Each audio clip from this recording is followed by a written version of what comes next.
5분 말씀. 오늘 제목은 무신론자가 자유주의자들보다 차라리 나은 이유, 혹은 그리스도 신앙으로만 알려지는 삼위일체 하나님입니다. 서술 방식은 역사적으로 현존했던 신앙 부류들을 고찰하고 그것들에 빗대 기독교를 반추하고자 합니다. 먼저 자연 종교입니다.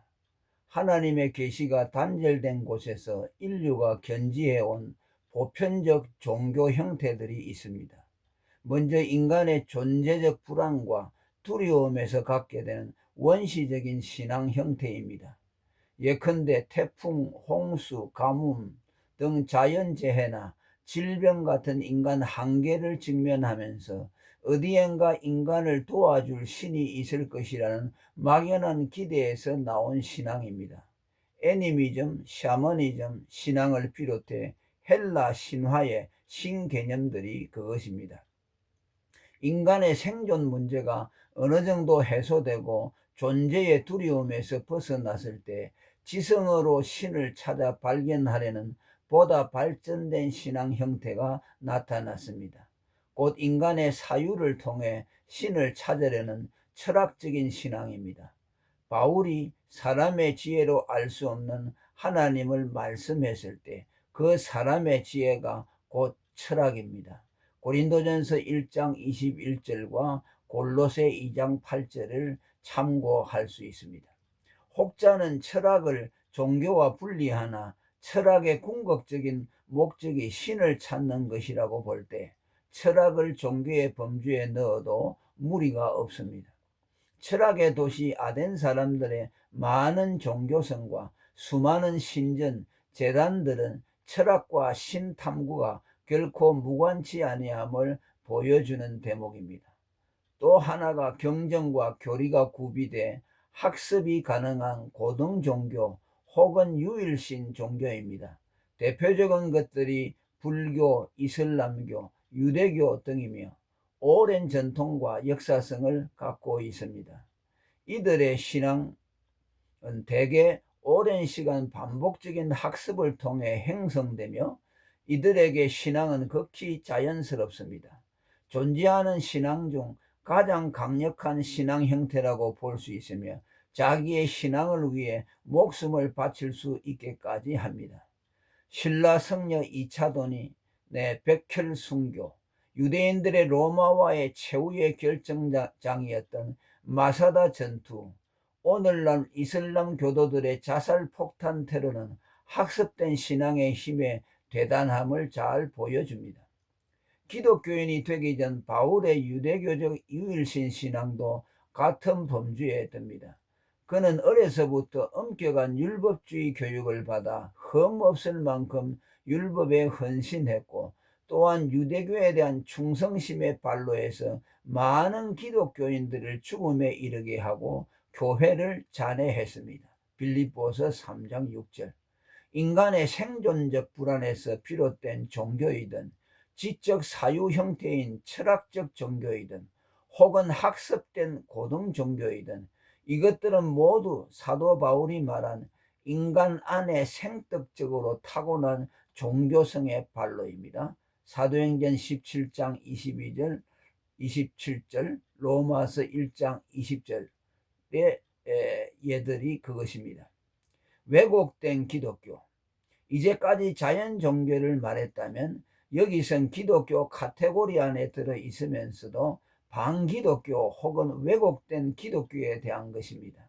그중 자유주의 신학이 그 선두를 점합니다. 이들은 언제나 하나님을 대화와 논점의 지향점으로 삼아 일견 기독교 신앙처럼 보이나 그들이 말하는 하나님은 비인격적 가상의 관념일 뿐입니다.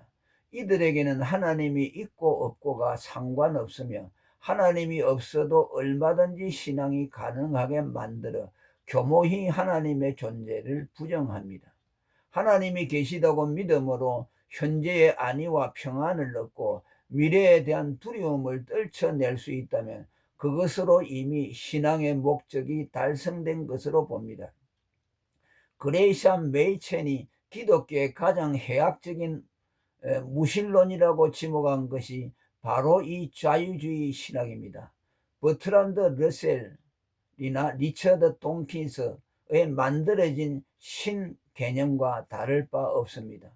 그들은 관념적인 하나님이 만들어진 신에게 자신을 귀의시키기도 하고 기도도 하고 자신의 삶을 의거하기도 합니다. 이들에 비한다면 표면적으로는 무신론을 표방하면서도 그것을 통해 하나님을 긍정하는 솔직한 무신론이 훨씬 순수합니다. 그들은 하나님에 대한 솔직한 적대감을 통해 오히려 하나님의 존재를 긍정합니다. 이들은 사도 바울의 표현대로 마음에 하나님을 두기를 싫어하는 로마서 1장 28절 하나님 적대감 표출을 통해 역설적으로 하나님 존재를 긍정합니다. 그들에게는 하나님이 인정되기에 동시에 그를 싫어하는 것도 가능한 것입니다. 이들은 하나님을 관념적 존재로 만드는 위장된 유실론인 자유주의보다 순진하고 솔직한 무신론입니다. 하나님에 대한 이들의 적대감은 언제나 호감으로 바뀔 가능성도 있지만 하나님을 가상의 존재로 만든 자유주의자들에게는 변화의 가능성이 거의 없습니다. 신념과 믿음이 결탁된 신념주의 신앙도 있습니다. 이들은 하나님의 존재와 그의 전능하심을 믿음으로 기본 신관을 구비한 정통 기독교 신앙으로 보이나 이들 역시 신앙을 왜곡 변질시킨다는 점에서 기독교에 적대적이라고 할 수 있습니다. 대개 이런 신앙을 가진 이들의 성향을 보면 성취욕이나 성공에 대한 갈망이 매우 강합니다. 실제로 이들이 신앙을 갖게 되는 동기도 질병, 가난, 실패 등 열악한 상황에서 벗어나고자 하는 강렬한 욕구 때문인 경우가 많습니다. 이들의 우선적 관심은 기독교의 본질인 죄와 구원보다는 축복과 성공에 대한 열망이 있으며 자신의 욕망을 신앙이라는 이름으로 포장합니다. 그리고 하나님은 그런 자신의 욕망을 성취시켜주는 것을 통해 그의 존재감과 전능성을 보여준다고 생각합니다. 그들이 흔히 표방하는 그리스도인상은 파워 크리스찬이며 성경을 자신의 성취 요구를 이루기 위해 이용하는 실용주의적인 성경관을 견지합니다. 그러다 보니 자연히 성경 자체의 계시에 귀 기울이기보다는 자신들의 성취 욕구에 부합하는 성경 구절들을 편취합니다. 이들에게 제일 인기 있는 성경은 대개 내 믿음대로 되리라, 믿는 자에게는 능치 못할 일이 없다, 꿈이 없는 백성은 망한다 같은 구절들입니다. 이런 신앙 형태는 경제적 풍요를 구가하는 선진국보다 경제적 부와 발전의 목마름을 가진 제3세계 개발도상국에서 흔히 발견됩니다. 이들은 신앙을 통해 자기들의 욕망을 성취하고 나면 당연히 신앙의 열정도 퇴색됩니다. 이런 사례는 멀리 갈 것도 없이 근래 50년은 한국의 기독교 역사에서도 발견됩니다. 오늘 한국 교회의 세속화와 퇴보는 이런 성공신학에 비치고 있다고 보는 데는 이견이 없습니다. 마지막으로 계시신앙입니다. 대개 누구든 하나님은 인간이 찾아서 발견할 수 없는 온전히 하나님의 자기 계시로만 알려진다는 계시신앙을 표방하고 나오면 두말 없이 정통신앙으로 인정합니다. 이는 이것이 기독교를 특정짓는 중요한 분기점이 되기 때문입니다. 그러나 믿음으로 하나님을 알게 된다는 계시신앙에도 두 종류가 있으며 이 둘의 진위를 발견하려면 일반 그리스도인들은 물론 목회자들조차도 쉽지가 않습니다. 그 하나가 믿음을 계시인 동시에 하나님 인식을 열어주는 심리적 작용으로 보므로 믿음을 계시와 심리주의의 통합점으로 간주하는 계시 심리 신앙입니다. 이는 나는 알기 위해 믿는다고 한 어거스틴과 안젤무스의 신앙 인식론의 영향과도 유관해 보입니다. 루터처럼 계시를 그리스도 신앙에 한정짓지 않고 두루뭉실하게 믿음에 의존시킴으로써 계시의 심리적 작용이 끼어들 여지를 마련해 주었습니다. 그리고 계시의 심리적 작용이 끼어들 때 믿음은 암시로 전락될 위험이 생깁니다.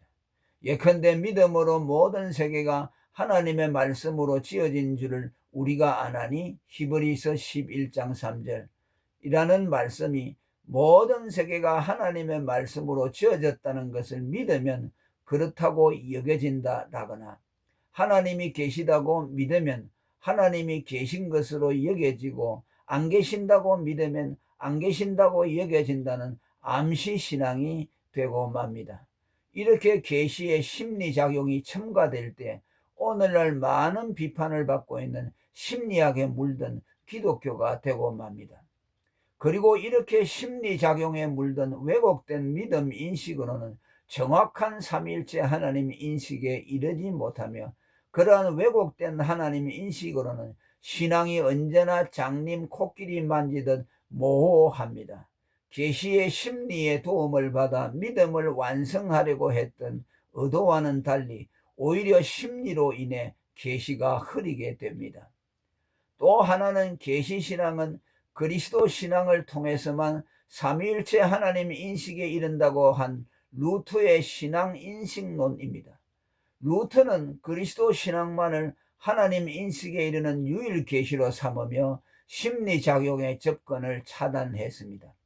이러한 루트의 그리스도 중심 신학이 칼바르트 같은 괴물을 만들어냈다는 비판도 받지만, 루트가 하나님에 대한 계시를 엄격하게 그리스도 신앙으로 한정지어 계시에서 심리작용을 떼어놓음으로써 믿음이 심리에 의해 조작될 가능성을 원천적으로 차단한 것은 그의 큰 업적이라 할 수 있습니다. 그리스도 신앙을 통해 성부 하나님께로 인도받고 나아가 아버지와 아들로부터 나오시는 성령으로 말미암아 명실공히 삼일째 하나님 인식에 도달하게 됩니다. 사도 바울이 너희 믿음이 사람의 지혜에 있지 아니하고 다만 하나님의 능력에 있게 하려 하였노라, 고린도전서 2장 5절에 라고 한 것은 하나님의 지혜이신 그리스도 신앙을 계시로 삼은 믿음만이 하나님의 능력 위에 세워진 참된 믿음이라는 뜻입니다.